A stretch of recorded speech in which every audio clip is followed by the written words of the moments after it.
تم نے آنے میں دیر کر دی۔ اکثر حضرات تازہ روزی والے نہیں ہوتے، یعنی ماہوار تنخواہ والے ہوتے ہیں، تو ان کے گھر راشن بھی اکثر شروع کی تاریخوں میں آتا ہے۔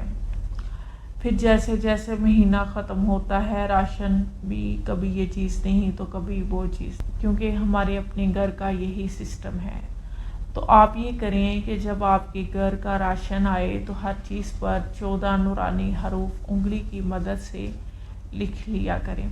آپ دیکھیں گے کہ مہینہ تو ختم ہو جائے گا مگر آپ کے گھر کا راشن انشاءاللہ تعالی باقی ہوگا۔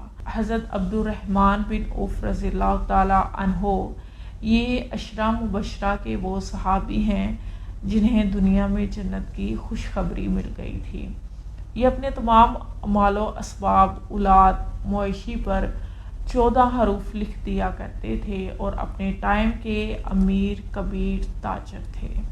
رسول اللہ صلی اللہ علیہ وآلہ وسلم جب انہیں جنت کی خوشخبری دی تو فرمایا، عبد الرحمن تم نے آنے میں بڑی دیر کر دی۔ تو عبد الرحمن رونے لگے، یا رسول اللہ صلی اللہ علیہ وآلہ وسلم میں کیوں دیر سے آیا؟ تو آپ نے فرمایا، مال کی کثرت نے تمہیں روک دیا تھا، یعنی تمہیں اپنے مال کا حساب دینے میں اتنی دیر ہو گئی، سب سے آخر میں آئے۔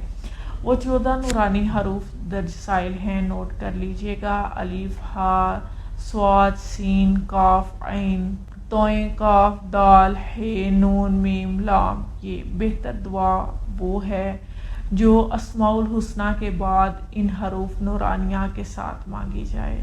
اگر یا کسی جائز موقع کے استعمال کے لیے کچھ اسٹاک کریں تو ان پر بھی لکھ دیں، انشاءاللہ تعالی ہر طرح کے نقصان سے محفوظ رہے گا، بشرط یہ کہ جائز کام کے لیے اسٹاک کیا گیا ہو۔ یہ جزاک اللہ خیر۔ السلام علیکم۔